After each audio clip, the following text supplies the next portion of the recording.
I'm sure you're live. Good evening, everyone, and welcome to the March 22nd, 2023 meeting of the Annapolis Environmental Commission. My name is Allison Colden. I am the Vice Chair of the Commission, but I will be chairing this evening's meeting. And we will kick things off tonight with a roll call of members and staff who are on the call. Please introduce yourselves and let us know what ward you're representing. Mary Ann Marbury, Ward 1. I'm Jenny Janice, Ward 6. Jeremy Hansen, Ward 5.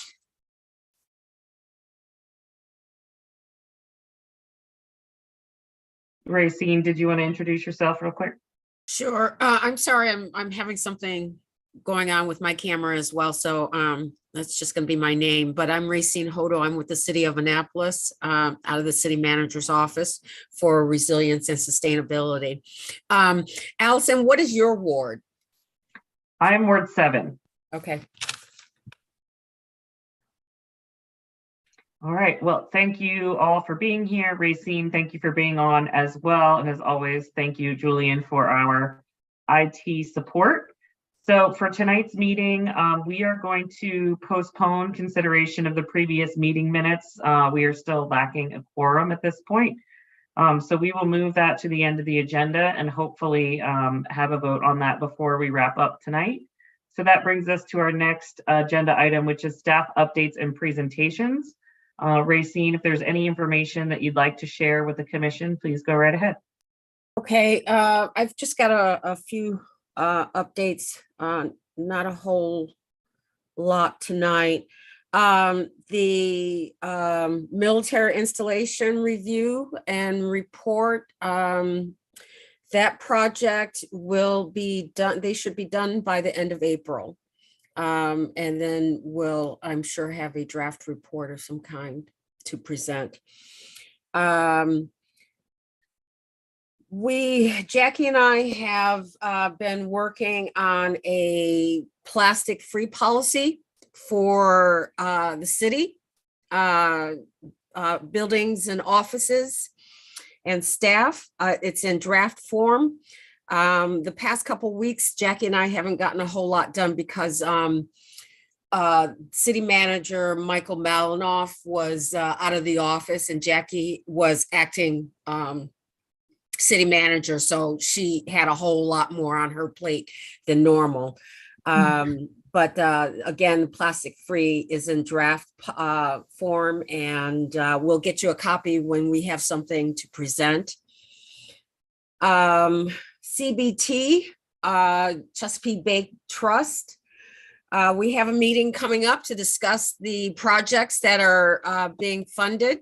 I thought I sent you a list of the projects that were funded, but I will resend another list to you. But that's moving along.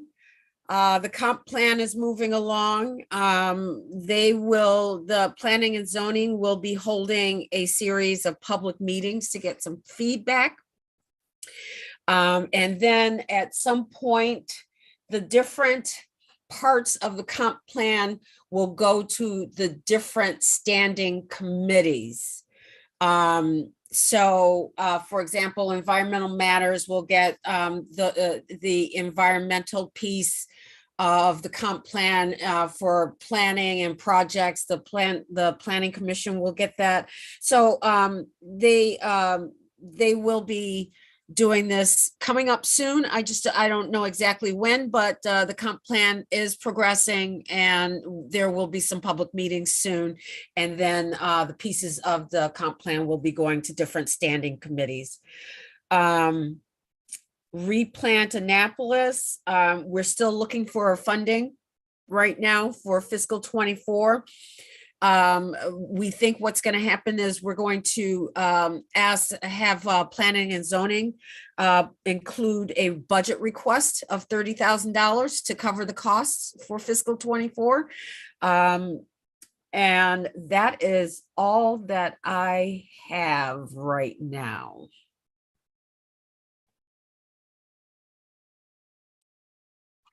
Great. Thank you so much, Racine. Is there any opportunities for the recent state program that was passed to support 5 million trees planted in urban areas to support the Replant Annapolis program. Are you aware of the legislation? I'm not referencing? aware of that at all. Okay. Brian, the city forester, our arborist, he may be, you know what, it would be great if you send me a quick email about it and I'll follow up with Brian. Okay.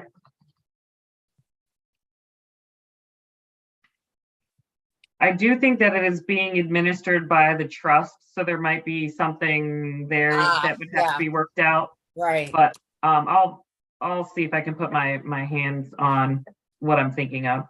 Does anybody else have any questions or comments for Racine on Racine? I know that the military plan was circulated to us for comment. Do you recall offhand what the deadline was for comments on that? I'm sorry, repeat. The military installation resilience plan Right. was shared with us, or at least the format. Right. for There was a comments. link to it. Yeah. Do you know if there's a deadline for those comments? Oh, we've passed the deadline. Oh, It was at the beginning of March. okay. All right. Well, we did have Randy participating in that work group, so Okay. hopefully he was able to put forward the representation for the AEC. Questions or comments for Racine?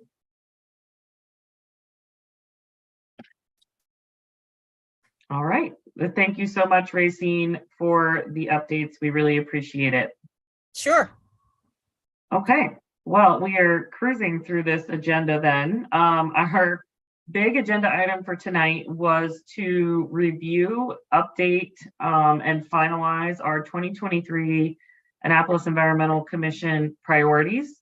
Hopefully you all have had a chance to review the 2022 priorities. And so I thought that we could just quickly run through those priorities, decide which are still ongoing and of high priority to this group, and then possibly we could add any additional items that you all have come up with in the interim. So if I can, I will share my screen, which will have the 2022 priorities on it. Is that showing up for you all?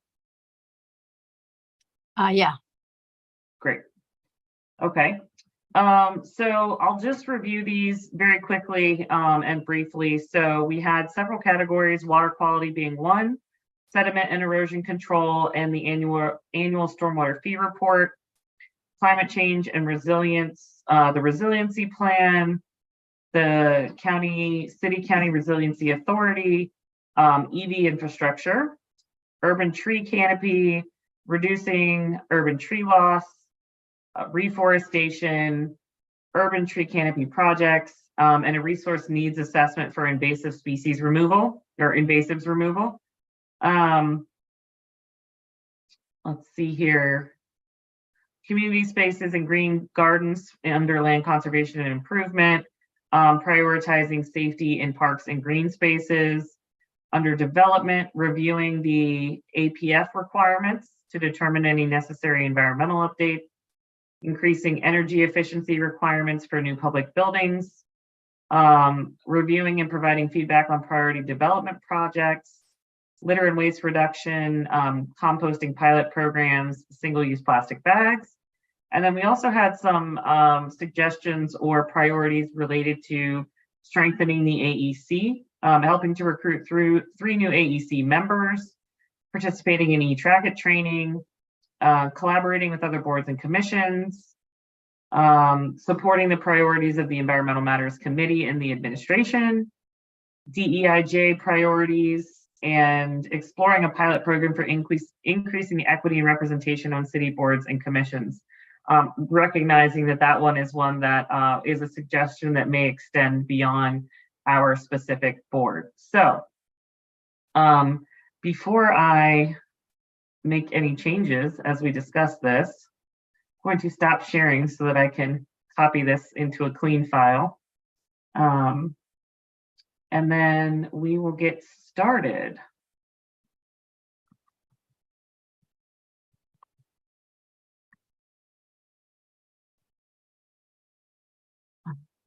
Here we go. And I will share my screen again.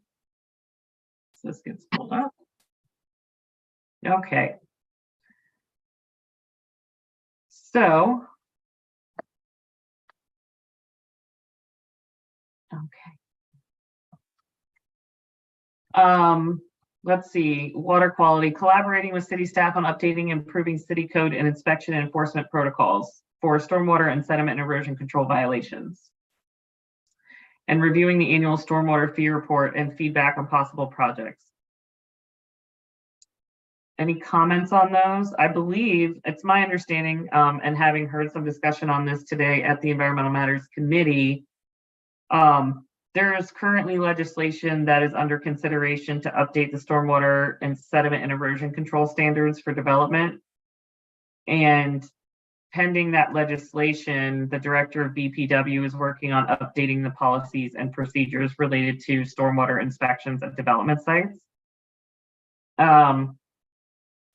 So does that need to be a priority then, if that's happening? right, so my suggestion was either that we remove this as a 2023 priority or just say that, you know, we're going to get it over the finish line. So I would agree with the latter, if it, get it over the finish line.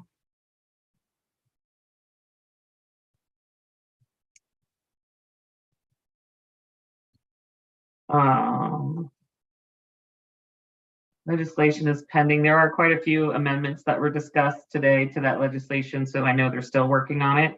And we'll be coming back to it at the April Environmental Matters Committee.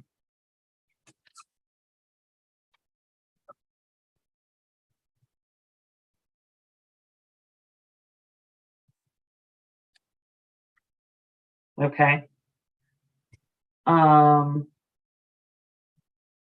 So that's good to hear that it's moving forward. Yeah, Yeah. obviously we've engaged a lot in the past year on the Parkside Preserve project.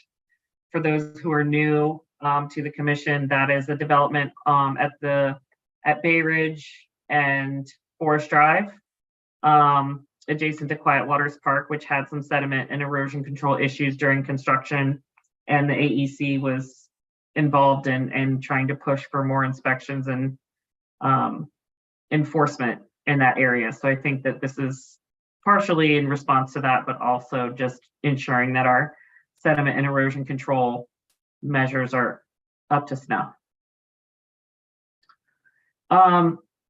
Racine, I might ask if we can call on you on this second one. The annual stormwater fee report is something that we had indicated that we are interested in reviewing and providing feedback on, but I don't think I have seen one. Do you know if that has been produced in the last year? No, that has not. I've never seen a report like that. When you say stormwater fee report, are you looking to see how the funds are being spent? Yeah, exactly. My understanding is this is the stormwater fee report is the expenditure of, maybe it's the watershed restoration fund dollars and how those are being expended.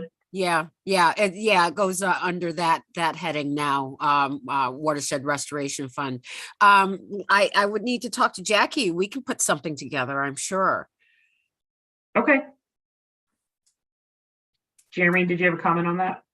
Well, on the website, I just found the stormwater utility rate study. So just to be clear, we're not talking about that. We're talking about something else, because this is dated last May. City of Annapolis Stormwater Utility Rate Study by Stantec. So I'm not sure if this gets into the expenditure side or just analysis of the fund, like fee structure, but. Okay. No, I don't think that's what we're looking for, Jeremy. Okay. I think this has to do with the expenditure of the fees related to the TMDL and the watershed implementation plan. Gotcha. There But is I some don't- information in here, at least as far as like some of the use of the funds for positions or other things, but Yeah, I mean, that, it sounds like that would be a piece of the report, like a part of the report. I mean, if some of the funds are being used for staff, I mean, that's how some of the money's being spent. So that would be part of an overall report that I think Allison is asking about. gotcha. Yeah, and this sort of came up too today, Racine, is just getting basically, I think we can maybe generalize this to progress towards the MS4 permit standards and the WIP goals for the city. Do you guys think that that sort of captures Well, what we're looking for? I think like what Betsy is doing and overseeing Mhm. would be a big part of this fund and how the funds are being spent. But her position is relatively new. And then there are the funds that we give to CBT, the 300,000 for CBT. But then there are, I'm sure, other projects that are covered under this fund that I'm not aware of. So I'll talk to Jackie and we can we can put something together and hopefully have it for your next meeting. Great, thank you. All right, any other comments on that before we move on to the next section on climate change and resilience? So I have a comment. I'm not sure which section this would go into, but I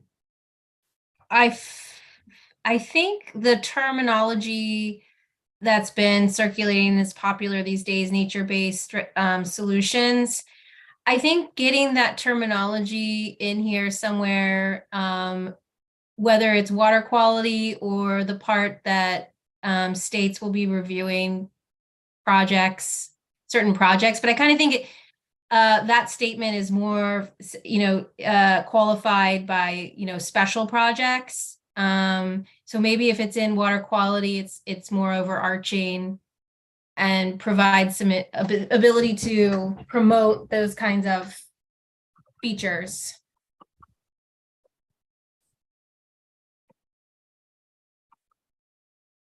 Water quality.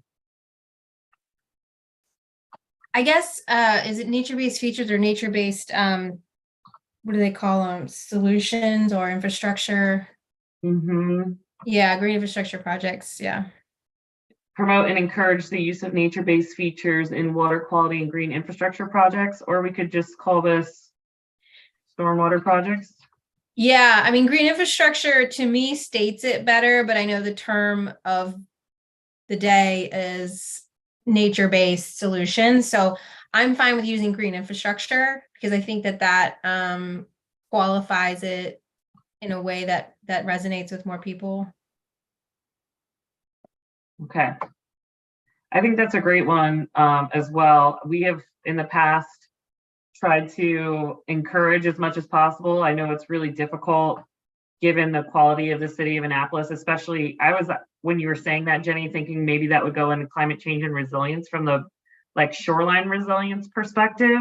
So we may see, there's no rhyme or reason why there are categories. They just happen to fall into nice buckets last year. But maybe this can stand on its own. Actually, I'm going to just make that a standalone and we'll decide later on where it best fits. Yeah, because it can filter into project suggestions based on the stormwater fee collection, all of it can definitely probably filter into a lot of those. Yeah. Okay, great. Thank you for jumping in with that. I appreciate it. So the next one, I'm just going to keep rolling through these, is providing feedback on the city's resiliency plan. Aligning resiliency planning efforts across entities, including Anne Arundel County and the U.S. Naval Academy. I think with the Naval Academy, that really was referring in this annual plan to the MIRR report, which is what we just discussed, the public comment period for closed in early March of 2023, and the plan will be finalized in April. So I think that piece is kind of checked off for now. I think we can revisit the Anne Arundel County piece of it in our next bullet item about the Resiliency Authority. Racine, I might call on you again. Do we have the resiliency plan ready for review in 2023? No, it's not something that Jackie has worked on very much this year. There's been so many other projects going on. I did remember though, when you mentioned the MIRR project, the MIRR project, that they should be finishing up toward the end of April. At some point, they are going to present what the sort of outcome of the project is to the Resilience Authority. Okay. What was the question? It was about the city resiliency plan. We had that in our priorities to review. Yeah, we haven't gotten very far with that. It's something that is on Jackie's list of things to do. We just haven't gotten very far with it so far. Is there any opportunity that in your mind for the AEC to help contribute to moving that along? Is there any sort of research or feedback that could help keep the ball rolling on that? Or you guys have a pretty good handle on where that needs to go? Well, I don't know the structure of the report. Let me check in with Jackie to see what, if she has sort of an outline, and if she has any need for any assistance that the AEC might be able to offer, and I'll get back to you on that. Okay, thank you, Racine. Okay, so our next item was to review the bylaws and projects under the newly formed City County Resiliency Authority and provide feedback when necessary to ensure the city's environmental priorities and needs are reflected. So at this point in time, I believe the bylaws have probably been set. They do have an executive director of the Resiliency Authority. I'm not aware at this point of any specific projects that have been developed through the Resiliency Authority. What do folks think about this particular item? The Resilience Authority is really now freshly formed, and they just got their executive director or director. So I don't think that a lot's been done yet either. Okay. Could that bullet point stay the same, because we say provide feedback when necessary? So we maybe wait until things develop. Yeah, so I think we could probably just narrow this down by, the bylaws are established at this point. We can take that piece out of it. Yeah. But we want to keep in our interest in project development that comes through that authority. Right.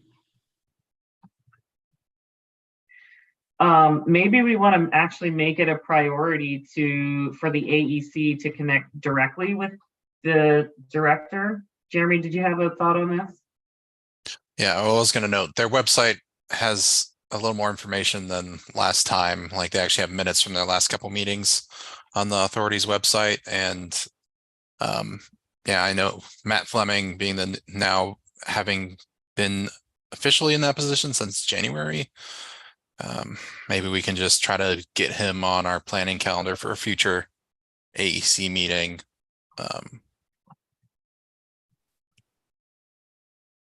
Okay. But looking at I'm just kind of skimming some of their minutes from their December meeting, and they were at least commenting and making revisions to the bylaws. So by now it probably is pretty well set, I would think. But December is the latest meeting minutes they have on their website. Okay. All righty. Our next one was looking at EV infrastructure and supporting transition to an all-electric city fleet. I think there has been a lot of progress to date on this. I know the city has electric buses that are on order. We've got the electric ferry project that's moving forward. We've got Hillman Garage EV upgrades. Are there any other things? So that's what has happened to my mind over the past year or so. Do you folks have ideas or comments about specific items that we could take on in this space in 2023?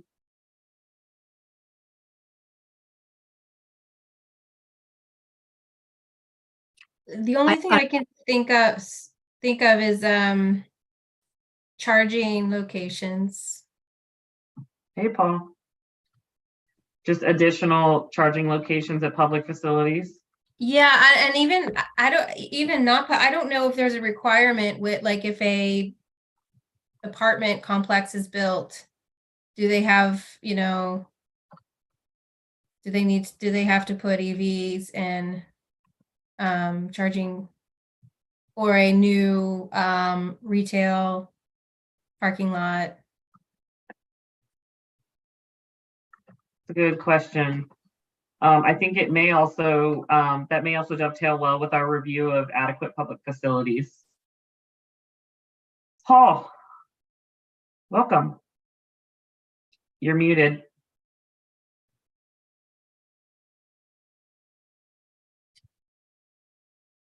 You're still muted.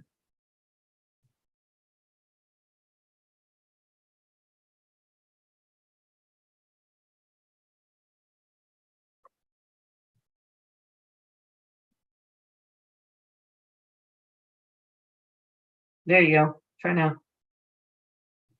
Oh, no, we still can't hear you, Paul.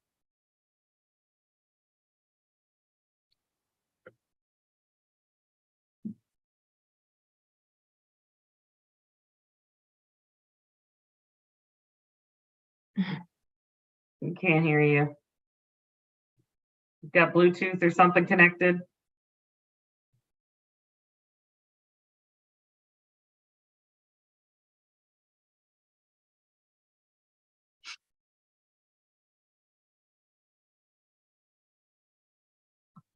All right, well, we'll come back to you, Paul.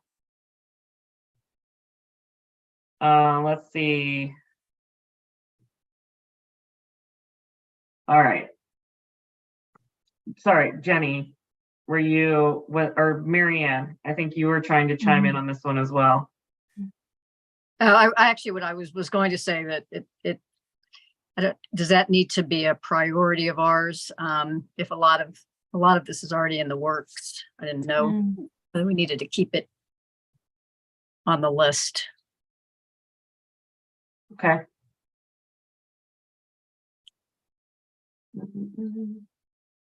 Yeah. Oh, looks like we may have lost Racine. So, let's keep moving there. I was just going to ask No, her. I'm still here. I'm still here. Oh, okay. Sorry. That was a problem on my screen, getting everybody on one spot.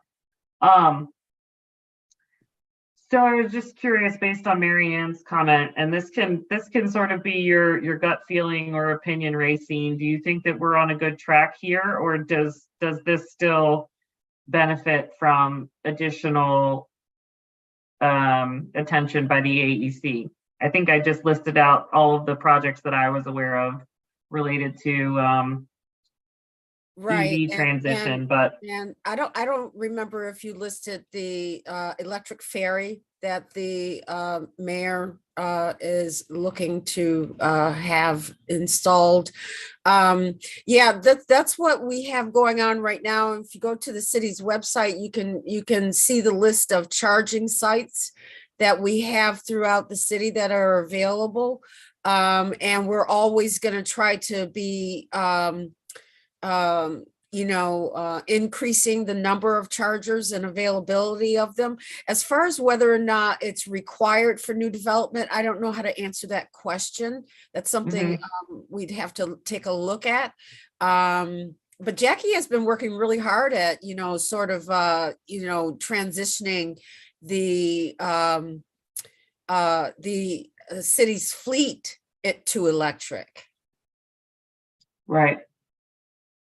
Okay, so what I might say for now is there might still be sort of an EV priority, but it sounds like this specific piece about transitioning the fleet and transit system is well on its way.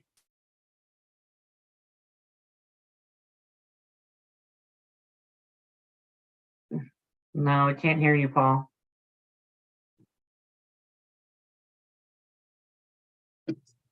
Not just me, right? You guys don't hear him. No, Well, I I'm can't actually- hear. Paul, why don't you try calling in? Actually, well, Paul, I'm calling you to try and help you figure out what's going on. If you want to answer your phone. Thanks, Julian.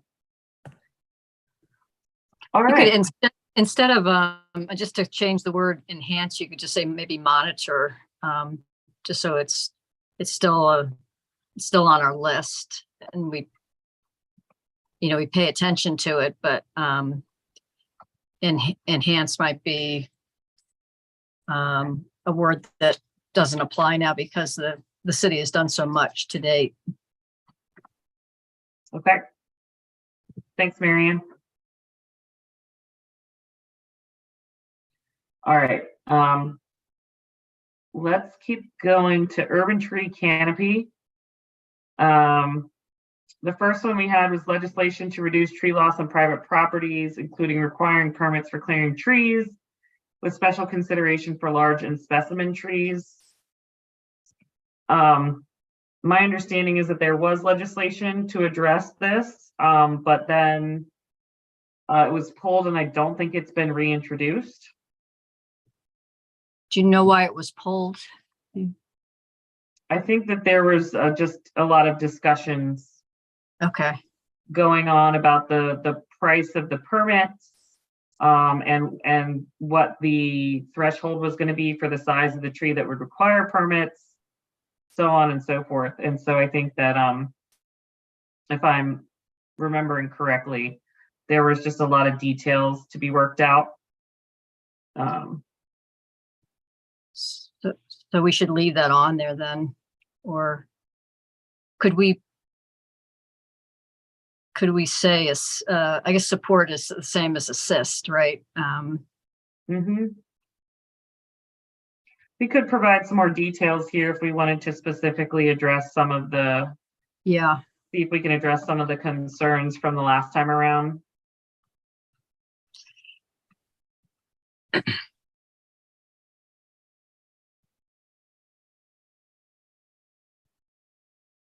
We can also provide recommendations if we have them for right, Yeah, I actually- new yeah. legislation. right. Okay. Identifying areas with high canopy loss. So for those who are new to the commission, we had a report that was completed in 2021, I believe, showing by ward where the highest areas of forest canopy loss were in the city. So we do have kind of a tool by which we could target some of this. But where things are being lost, we may still need to take the extra step of then identifying areas that would be appropriate for reforestation. It did connect today with Ms. Wampler, who is the city's GIS program manager, I believe. So there might be an opportunity to look at working with the city's GIS to identify these areas if we wanted to keep this on the list as well. Allison, what was her name again? Sean Wampler, I believe.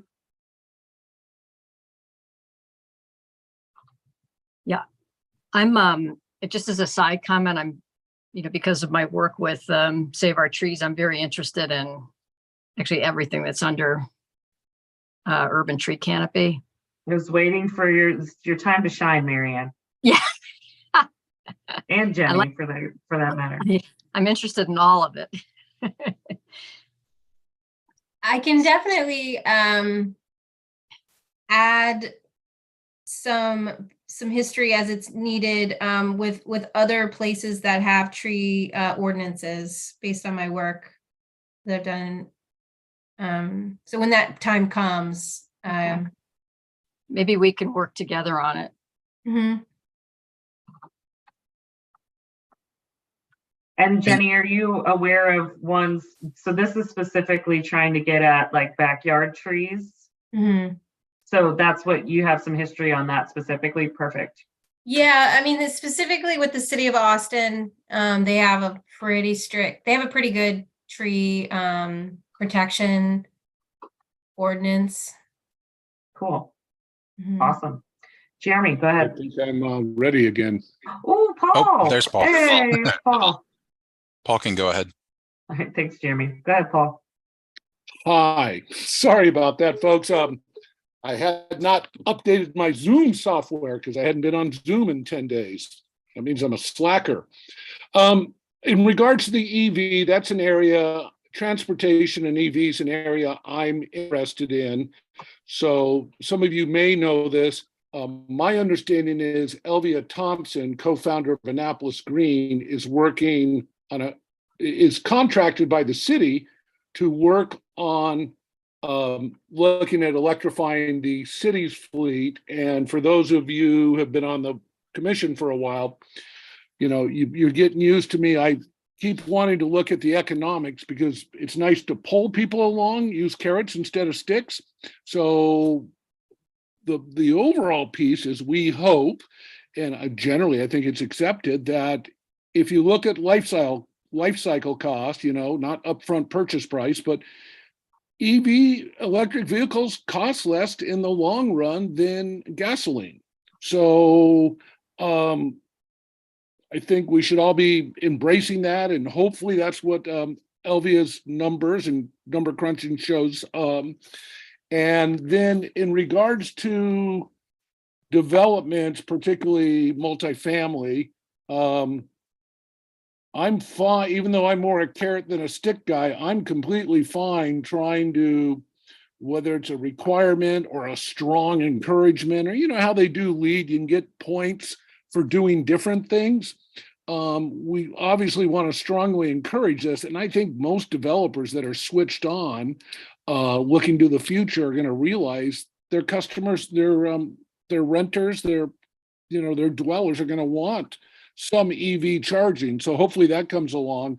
And the other large chunk of vehicles in the city outside the city's control would be post office trucks, right? I think some of you probably read a year ago or two, the postmaster Louis DeJoy said, no, we're not going to do electric. They're too expensive. Well, you know, not to go on too long here, guys, but they did their math back before the price of gasoline spiked. They were doing the cost benefit at like $2.85 or $3.10 a gallon. And it's like, hello, McFly, prices go up, gasoline's more expensive. So now the post office has redone their purchase order, their plans.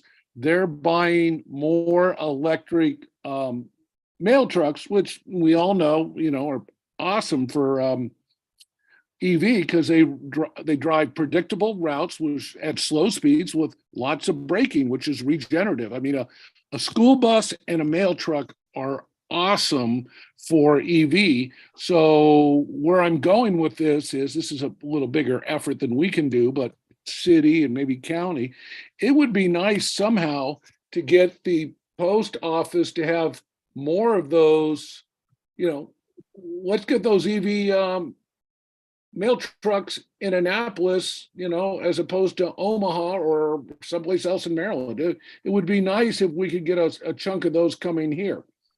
That's a big project, though. You know, you don't just call up the post office and ask that to happen. But that's that would be notable. Yeah, thanks, Paul. Appreciate that. So I think just in general, we will keep something on here about EV infrastructure, but it will probably look a little bit different than what we had last year because a lot of that has moved forward. Jeremy, go ahead. Yeah, back on the trees, I remember the report that was presented to us that is based on the same information coming out of the Chesapeake Conservancy and the Chesapeake Bay program, high resolution data. So there, I just wanted to mention that that same information has now been turned into fact sheets at a county level for the entire Chesapeake Bay watershed. So that's, I think, recently added. So if you go to chesapeaketrees.net, you can find these fact sheets for every county in the entire Bay watershed. So that we can easily grab like Anne Arundel County or maybe other counties for the sake of comparison to the report and the information we have at the city scale.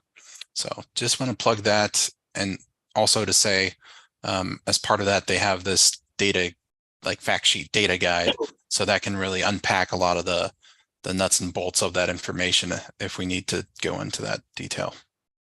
Can we get them to make us a city-specific fact sheet? I think a lot of that same information and presentation is in that larger report. It's probably just more detailed and exhaustive. Got it. All right. We've got two more under urban tree canopy. The next one is harnessing state funding for urban tree canopy projects in the city.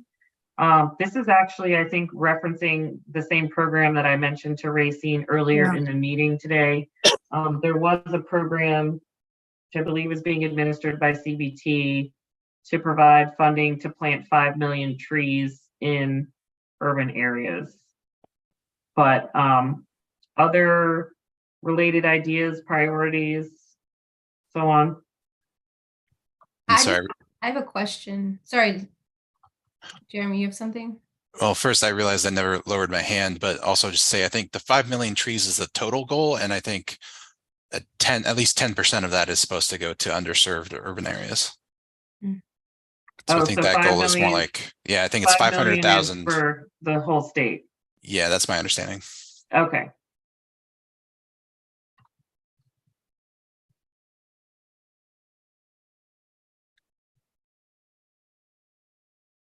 Okay, thank you, Jeremy.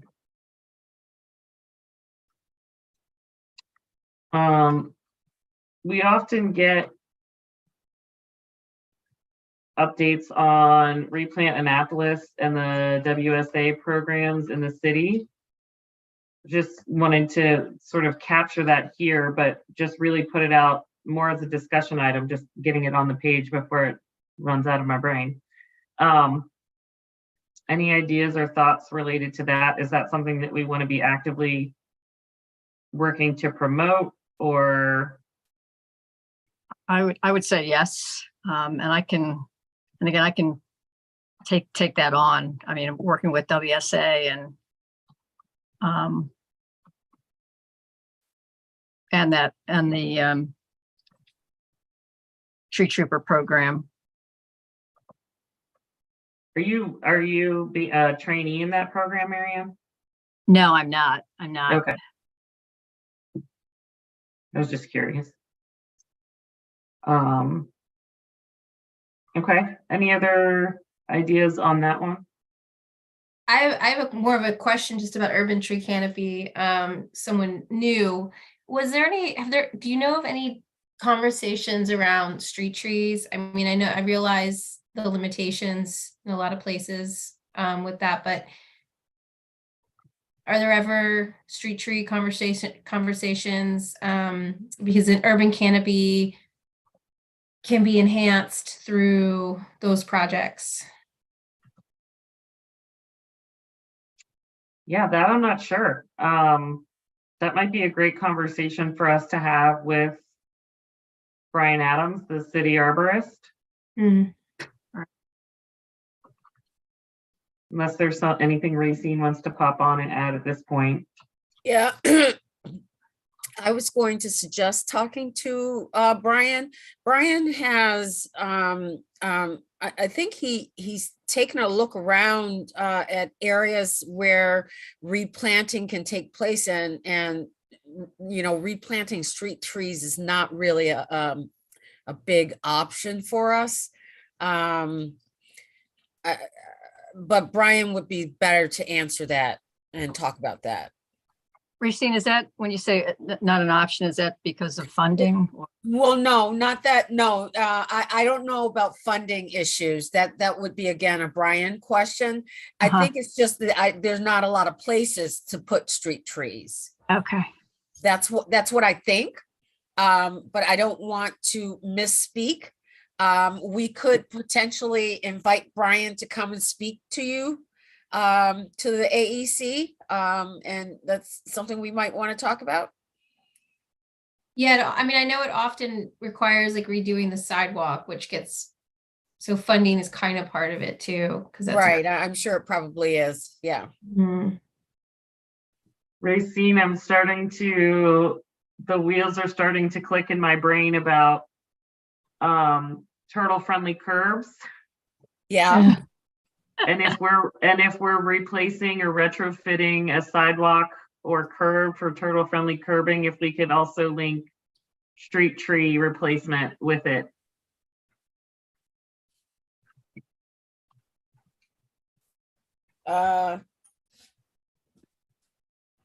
Basically, if we're gonna rip a sidewalk out and redo it, let's make no, it, I completely understand. I was just writing. I'm sorry. I yeah, completely no, that's understand. good. Yeah, with planting street trees. I'll ask What- Brian about, well, I'll talk to Jackie about that because I don't know where the turtle legislation is, the turtle friendly curb legislation is. I know it was discussed today. But as far as passing it, I don't know when it goes before the council. Yeah, and I'm not thinking that we would necessarily need to like hop onto that right now, but Okay, okay.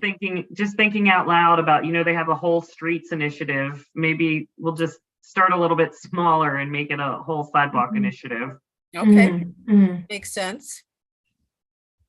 putting in some of the stormwater bump outs and stuff like that too. Mhm. Yeah, I like Okay. that idea. I thought the turtle-friendly curbs was for like new sites though, not necessarily retrofitting existing areas. So they added retrofits, but they wouldn't be retrofit for that purpose. It would only be if the work was already planned. Okay, great. And the discussion today in environmental matters was about amendments that would basically, I think, narrow the scope of that. We talked about it today. It was 61,000 linear feet, given the geographic area as it's currently proposed. And of that area, 45,000 or 46,000 linear feet already has existing curb. So that's kind of the amount that you would be working with, either new development on the around 20,000 feet. We should also look at that too, because the turtle friendly curbs thing is obviously based on most likely turtle habitat. And we may want to, not restrict where street trees are going based on where the turtles are. But yes. just thinking about the concept of linking together these environmental improvements with infrastructure work as it's happening. Mhm. Go ahead, Paul. Bill O'Leary may know the answer to this because this was what I'm bringing up was presented to the AEC probably 5 or 6 years ago. Former member Ted Weber presented some type of, and I'm not going to explain it well, but a sill, or when you plant a tree in a sidewalk, a relatively inexpensive item that goes on top of it that I think it collects more rainwater runoff. It does a number of good things. And Bill, do you remember Ted? And I just texted Ted to try and get the name of it. But all I'm saying is that would be one more thing to suggest to when they're redoing sidewalks or new sidewalks, or repairing tree wells. That could be something that could be added in. And let's see if this is his answer. I know there's actually a lot of new technology systems out there now that are pretty simple, basic, mostly gravel, that expand tree roots and allow for stormwater detention around the street trees.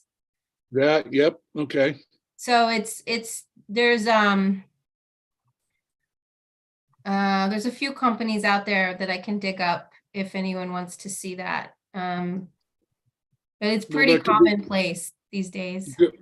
Good. So probably the people working on this are aware of it, but if not, we can lay that on their into their suggestion box because 5 or 6 years ago, Ted made a lot of good points, and I'm sure, as you're saying, they've only become more clever over the years. Right. All right.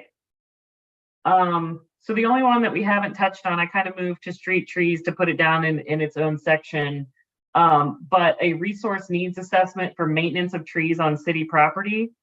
I think we did have one visit last year for folks who are new, from Brian Adams. And basically one of the things that we heard, which Marianne, you're probably well familiar with, is there's just not enough manpower Right. to keep up with maintaining the trees. So I will say this specific item, like constructing a resource needs assessment, which I anticipate would come from discussions and interviews with city staff, and then trying to make recommendations to council about what sort of needs are out there.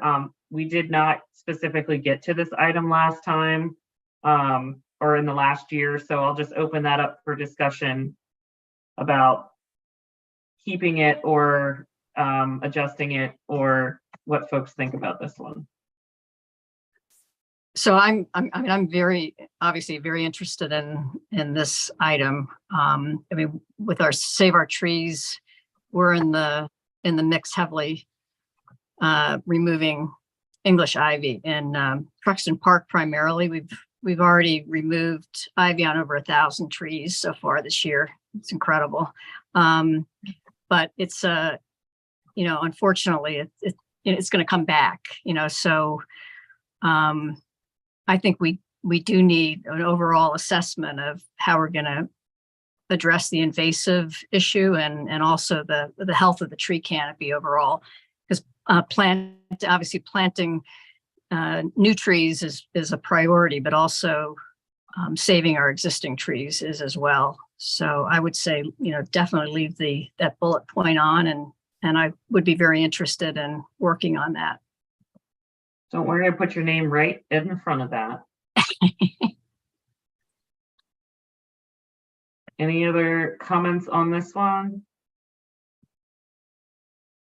Okay. All right, so we've got a couple more.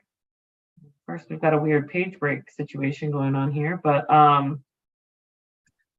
couple more items: land conservation and improvement, community green spaces and gardens, and safety in parks and green spaces. So we had talked a little bit last year about environmental site design for crime prevention, and signage clearly marking public spaces as public so that folks know that they can access those locations. Again, I would say that we didn't necessarily do a lot of work explicitly on these two over the past year. Paul, I know this community garden idea was really high on your list. Do you have any comments on this one?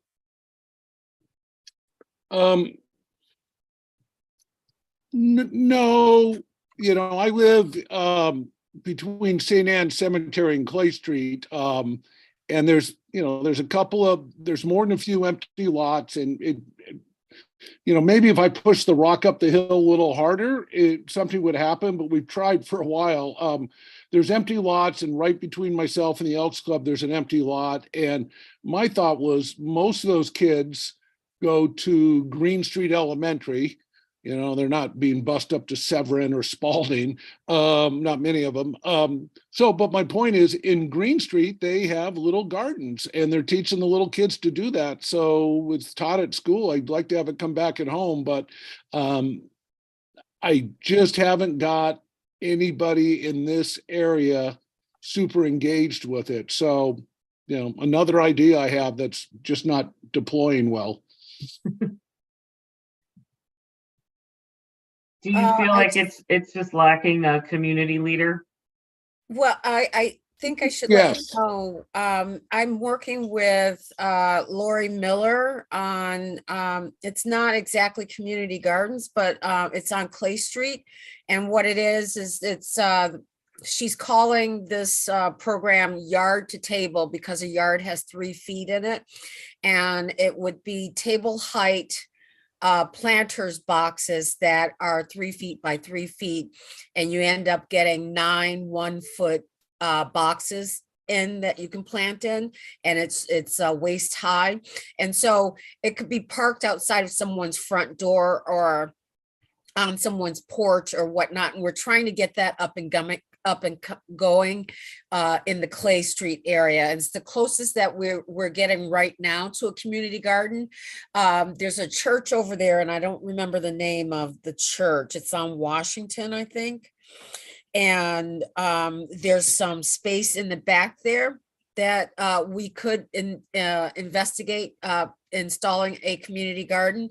So it is something that I have been working with and looking into if that makes a difference in how it affects the AAC.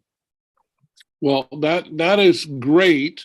And, just because we have ideas that don't launch, that doesn't mean they're not good ideas, just, time to push the projects along.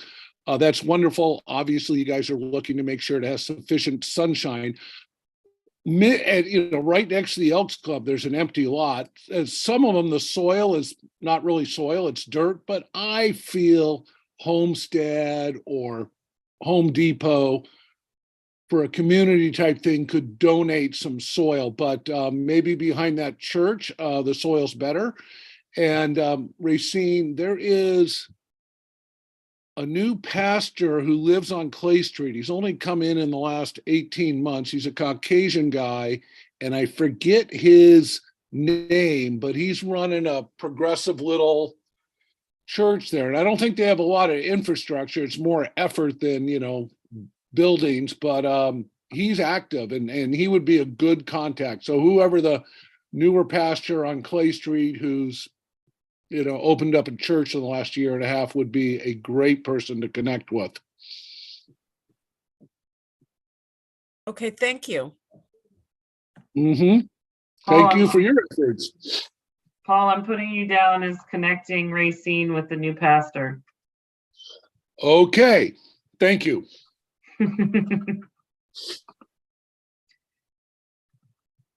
All right, so the next one has to do with environmental site design for crime protection and signage clearly marking public spaces to encourage their use. Any comments or thoughts?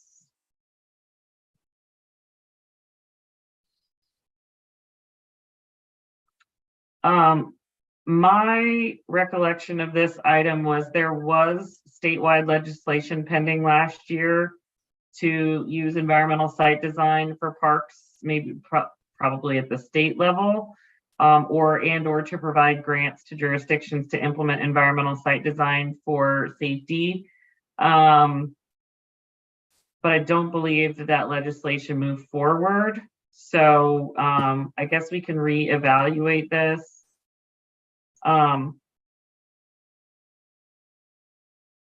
Yeah, the other thing I think that may connect in here with respect to the second piece, making sure that public spaces are marked as public spaces, I think may also have a good connection to the water access plan that we discussed last time, making sure that there's clear signage related to those public access points along the water so that people feel encouraged to utilize them. I mean, how do folks feel about sort of transforming this bullet in that regard?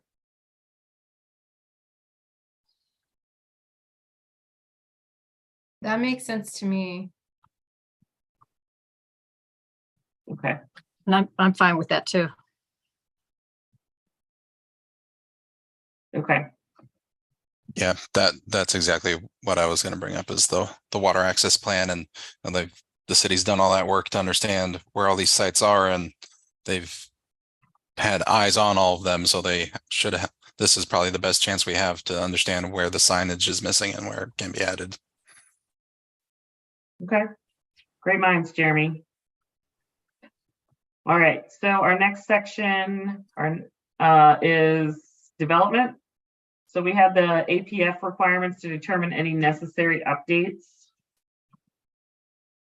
And legislation to require increased energy efficiency in new public buildings and private developments, either just, updating the requirements. Right now, in statute, they are LEED silver for public buildings, and I don't think that there is a requirement for private developments.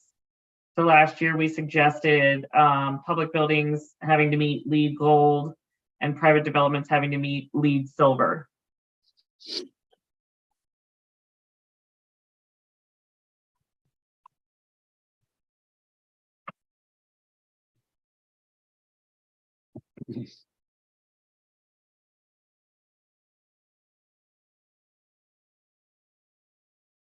Lots of excitement over these ones.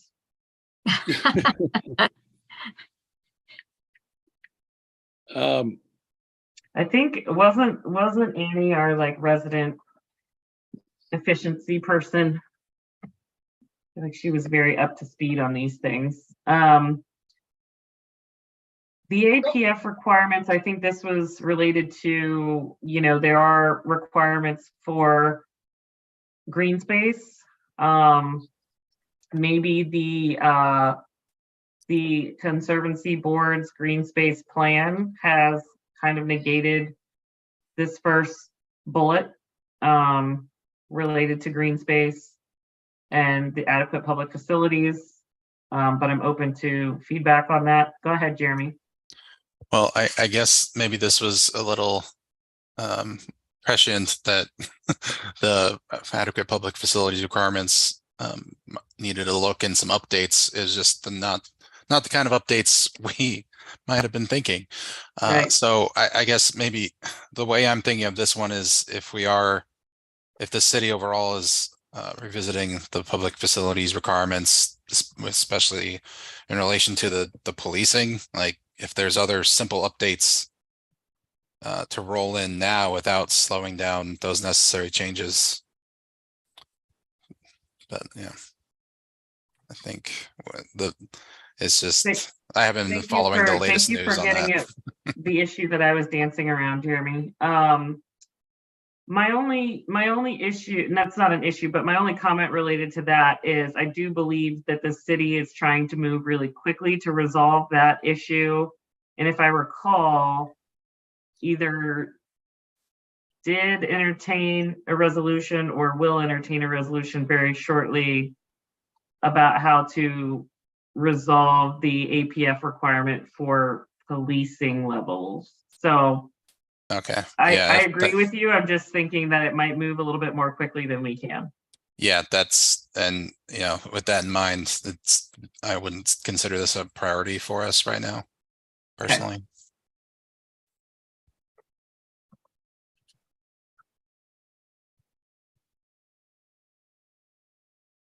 Okay. Is anybody really inspired by tackling LEED standards? Well, Bill, don't laugh too hard, okay? Far too many times, and again, I realize I have ideas, but I don't work very hard to follow through with them. But some of this is an education process, and Bill probably heard this first 6 years ago or so. It's becoming energy efficient is perhaps easier these days because energy costs more, solar costs less, people are getting more switched on. But it would be nice if there was a little trifle. I'm talking about educating architects, developers, builders, property owners, etc., on the values of solar, geothermal, and insulation. So, you know, what I thought would be a little trifold that could be at City Hall, and it could be a link on the city website, because who's going to hang out? How long is a trifold pamphlet going to last? Not long, but you know, it could be on the website also. And we would not be able, nor would we want to, list specific companies for your geothermal, your solar, but they will allow the trade associations. And I just want to make it a little easier. You know, I just read, you know, right next to Lemongrass, they got approved to put up more on another apartment building, right? Which I think is great. And not to, you know, they're not going to require parking on site, which is, I think, a good thing in the future as we move to less car-based. But they hadn't even had solar on the roofs, and maybe it's the roof's not large enough, but also geothermal. And I just want to make it easier. So I've got it most of the way written, but a little trifold, I need someone to finish it off, a little trifold at City Hall that they could pick up during the planning process. And again, have it on the website and, you know, have the planning commission point them towards that. Just making it easier for people to become educated to do the right thing. So Got it. who wants to finish off that project for me? Raise your hand. You made the mistake of saying you've got it mostly written. Well, that's true, but I just, the final mile is the flaw in my life, Allison. I was thinking you mentioned maybe the trade associations would be willing to pay for printing something like that. Yeah, and I don't even think we need to print that many. It's, you know, and not to use the word print on demand, but, you know, you put them out. I mean, how many building permits and planning permits go through the city? I would think 10 would be a big month, right? I'm not talking about, you know, someone up for a permit to put a shed in their backyard, but I mean, you know, real development. I don't think we have that many, so it's not a big cost at all. But and that was my idea. It doesn't mean it's the best idea.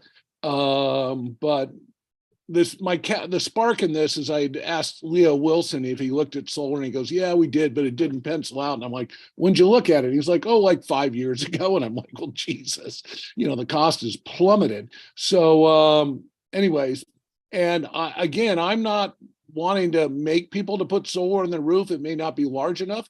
And I'm a big fan of community solar, which is basically what the city did, you know, with the Annapolis Solar Park. But we should be drawing more of our juice from solar than coal or natural gas. So that's, if sparks anyone's interested and wants to finish that off and be a hero, contact me, please. All right, and the last one under this heading is review and provide feedback on priority development projects, ensuring they meet the city's environmental standards and incorporate best practices. I kind of feel like this is kind of like an ongoing responsibility for us. So I think we should keep this for 2023. Racine, off the top of your head, are there any that you know? Should we list specific projects that we want to keep an eye on? Are you talking about projects throughout the city that are taking Yeah, place? development projects that we think are going to be coming online soon or are in progress that would have opportunities for review. I'm just not that familiar with all the projects that are going on through the city, but there are two that you might keep in mind. That is the Villages at Providence Point. It used to be, what was it? Something Spring? Crystal Spring. It used to be Crystal Spring. And then the Rocky Gorge, I don't know what it's called now, is Athens. that development is Athens. going in. That's the one at on 665, correct? Yes. Yeah. So those are the two that I'm most familiar with. I mean, I've also participated in reviews for Willows at Forest Drive, which is a affordable housing development with 1, 2, and 3 bedroom apartments, and There are going to be some offices that are there as well. And that's all that I can think of right now. Godspeed is a retirement home that's going in, but the reviews, it's just starting at the review process. Okay, well, that's when we like to hear about them. Oftentimes we hear about them when the comments are due the next day. So we like to hear about the ones that are just starting the review process.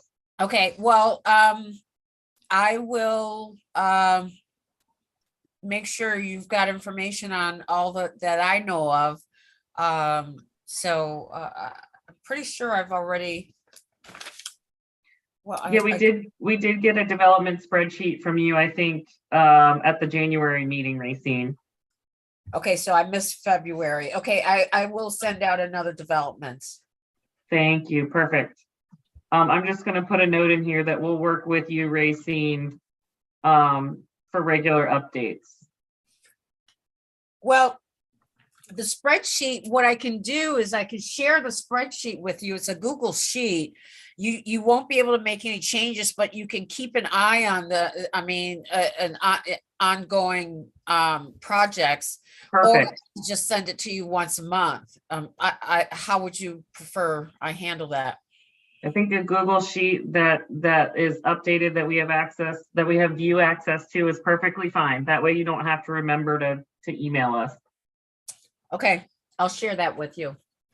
Thank you. Or All right, I'll get planning and zoning to share it with you. great. Thank you, Racine. All right, two more items for tonight. Litter and waste reduction in Truxton Park and Hunt Meadows composting pilot programs. I believe those are complete and ongoing. Is that right, Racine? I'm sorry, I missed the question. Sorry, I know I'm just putting you on the spot here. The Truxton Park and Hunt Meadows pilot programs for composting, those are complete but ongoing, right? Yes, Hunt Meadows is still ongoing. I think that they are working with Annapolis Compost. And there is still ongoing composting that is taking place at Truxton Park. Okay. And Racine, at the Truxton Park location, is it still the code required approach now? As I remember when they made that switch, and the first time I had to do that request, it took that request took a long time to get the numbers of the code to enter the lock, and so they had those QR codes and everything. Oh, The QR codes and everything there, but like it was still just very confusing and highly inconvenient when you're trying to drop off food scraps. You don't want to just sit around waiting to get a text back. And I don't know if those codes, I don't know if those codes change or you just need it one time. I'll check on that for you. I was not aware of that. Like I looked at the website and that's just doesn't quite give user-friendly information that I'd hope for. Okay. All right. Thank you.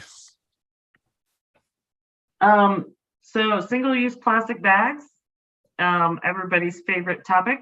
We actually had a very long discussion with the Environmental Matters Committee today. I went and presented the research that you all had seen, and we submitted to them as a memo. They all did, all three members of the committee did agree that they would introduce legislation to address single-use plastic bags.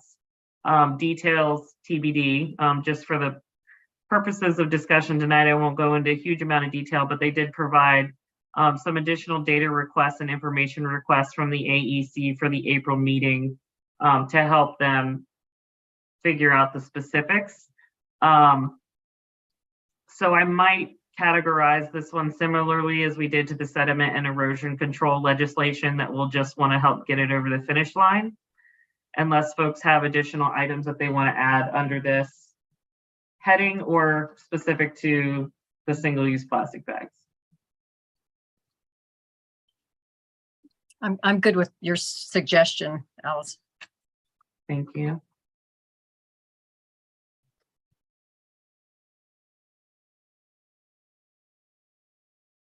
All right. right.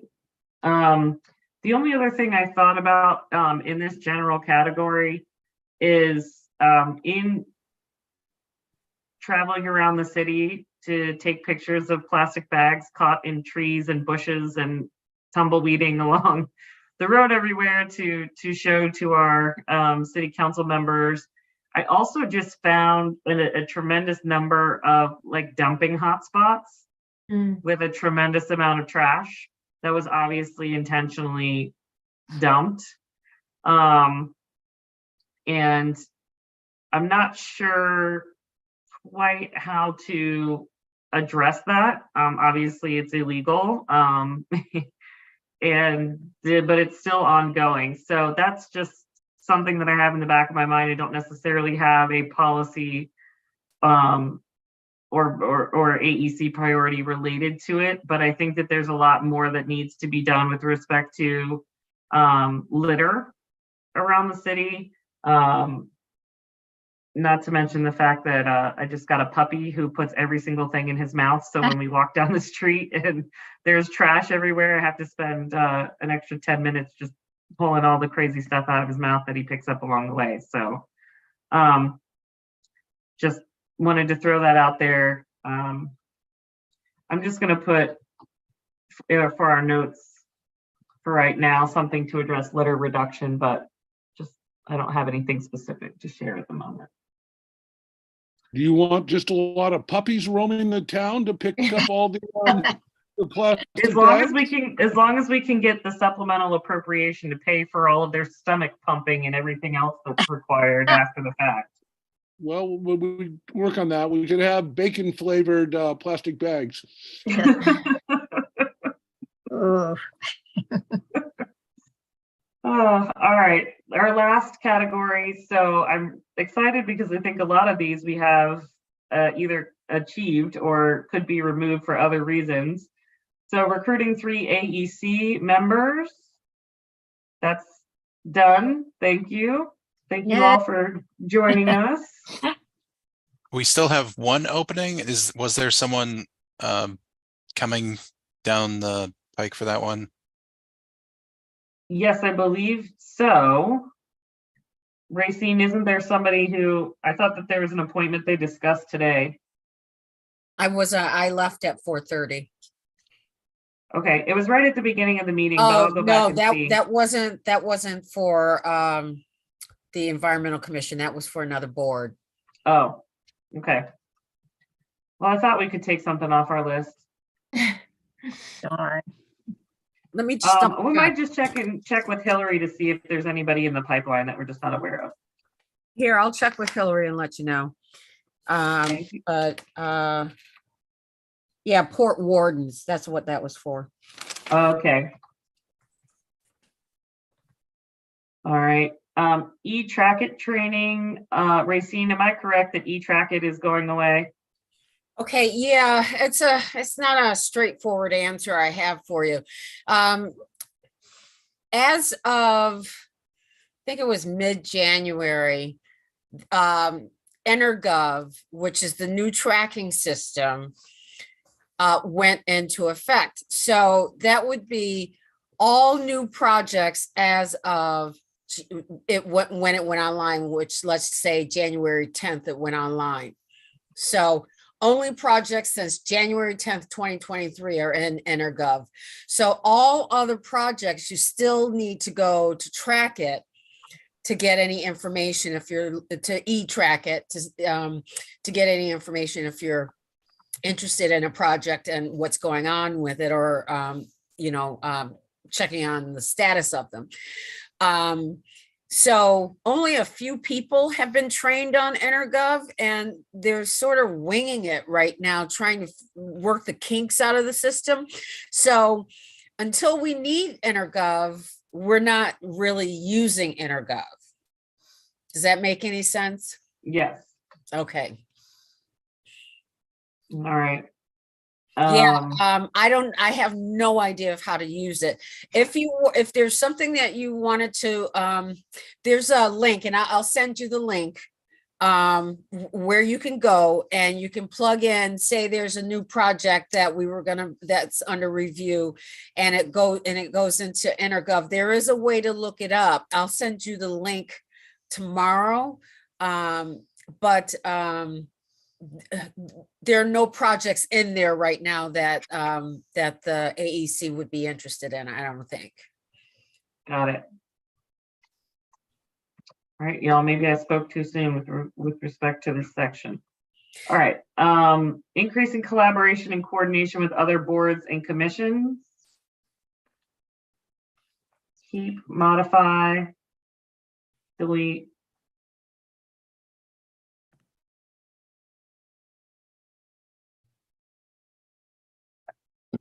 No strong feelings, I guess.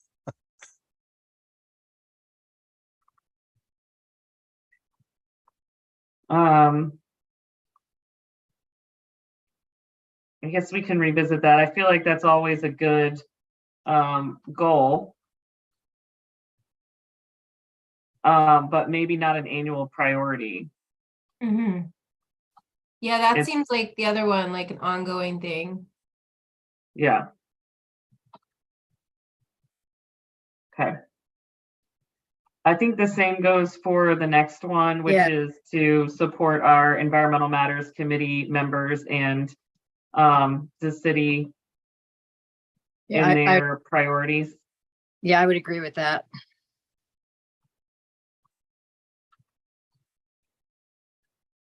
Track implementation of DEIJ priorities, identify additional opportunities to address environmental justice through decision-making, engagement, and workforce development. Randy is not on tonight. I know he was key in setting our DEIJ priorities. So my inkling is to keep this on for 2023, and maybe we can flesh out maybe some more specific ideas for that. Yeah, it sounds good to me. I agree. The last one is exploring the pilot program for increasing equity and representation on city boards and commissions. And basically, we had some ideas about, you know, why it's been so hard to get representation from different, you know, racial backgrounds or lived experience backgrounds on boards and commissions. But I'm just wondering, this feels a little bit larger than our group. And so I'm just sort of curious, maybe this is the dialogue that we want to have with city staff and council rather than a policy priority, or does it give it that weight if we include it as a priority of ours? Why don't we talk to some of the alder people and see if they have suggestions, you know, them knowing their ward, you know, a little bit better. Maybe they have some suggestions on who might be a good candidate. Okay, great. Is that bullet points, is that something that can be incorporated into the recruitment piece? Because it does seem like a big task for us. You know, it seems like that would be more a citywide endeavor. Yeah, But as far as we're concerned, you know, obviously, you know, we would, you know, it would be great if we could have representation from, you know, each of the wards, or, you know, not the same wards. right. So you're saying just make this a part of the first bullet. Right, yeah. Okay. Yeah, All and right. I don't really even know where to start with that one. So, but I agree with everyone's thoughts so far. I think the Watershed Stewards Academy got a NIFWIF grant to explore something that will apply to a similar idea, but applied to the Stewards Academy and their approach for exploring making it easier, more accessible for people that come from different backgrounds or experiences that we talked about. So that might just be something to keep an eye on, because some of those lessons that they learn over the next year or so might apply to something like serving on a board or a commission, takes a lot of time, and if you are living paycheck to paycheck, then, for example, then yeah, it's Right. hard to be a participant and get your voice heard. Yes. Okay, so it sounds to me like there is an interest in this concept, but we may need to either move it around or kind of adjust where it sits within our priorities, or it may be more appropriate to have these direct conversations with city staff and council members, aldermen. Okay, well, Yeah. first of all, thanks everybody for weighing in so far. Obviously, we have a lot of work that we're carrying over from the previous year, and hopefully with getting our ranks back up to full strength, we will have the opportunity to really start pushing forward on some of these priorities.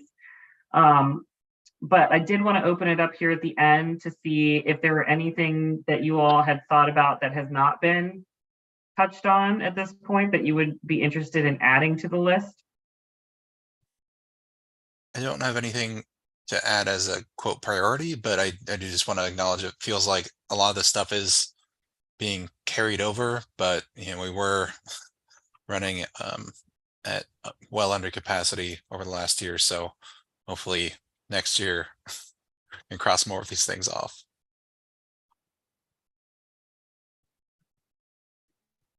I'm right there with you, Jeremy.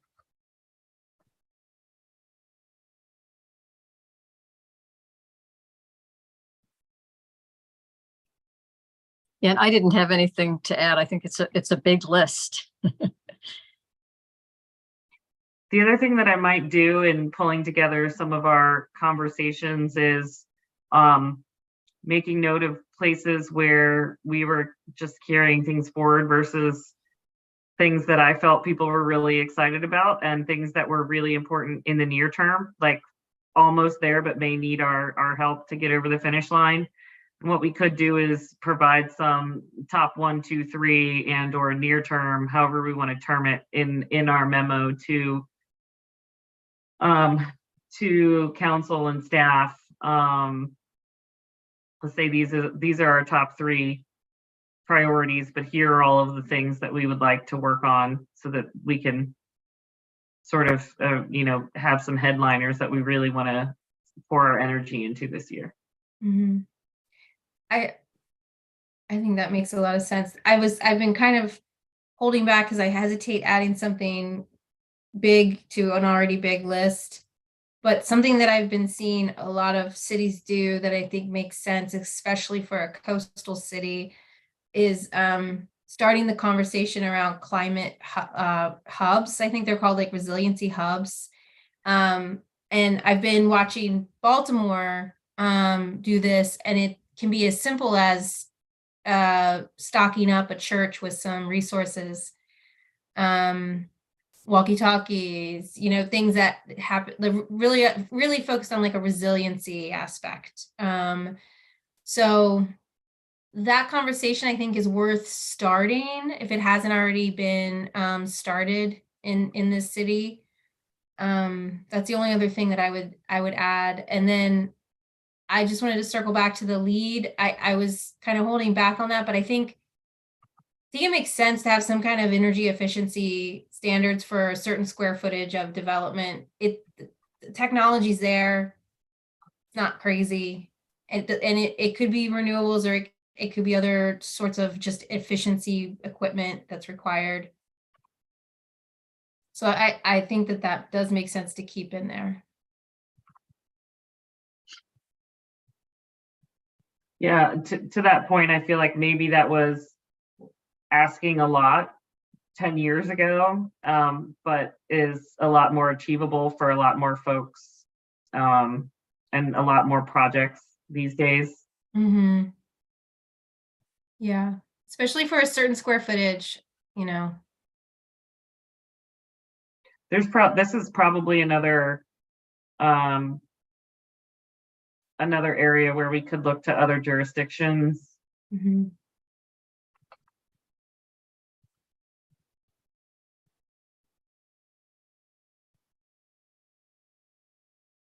Any other comments, questions? We appreciate your efforts running the commission here, Allison. It's important and, as we were talking about a long backlog, it just takes motivated citizens. So appreciate all of you and particularly the poor souls who end up as chairperson. Yes, and we will have our chair back next month. I chatted with Randy today, so hopefully we will see him back at our next meeting. Thank you all for the robust discussion around our priorities. It will now be my enviable task to sort of put this all together into a cohesive document. And as long as I believe it would be okay for us to sort of review that via email, because I would like for us to be able to present this to the Environmental Matters Committee at their next meeting, which I believe would be in just a couple weeks and prior to our next meeting. But considering it's already almost the end of March of 2023, I would love to get them our priorities, just after the close of Q1 2023. So as long as everybody's comfortable with that as a concept, that I'll just put this together as a memo and we will approve via email. I think the only final thing we have to do on tonight's agenda is circle back to our meeting minutes from the February meeting, because we now have quorum to approve those meeting minutes. Has everybody had a chance to review those? And are there any comments, suggestions, or corrections to the meeting minutes?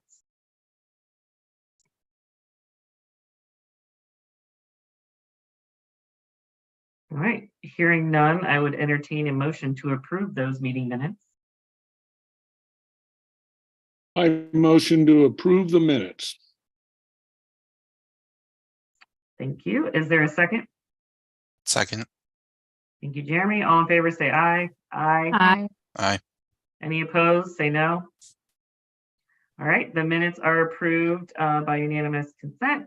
Thank you, everyone, for your time this evening, and please keep an eye out for this draft priorities document coming to your email inbox soon. Thank you, everyone online who joined us tonight, and we will close the March 2023 Annapolis Environmental Commission meeting. Thanks, everyone. Thank you, Allison. Thank you.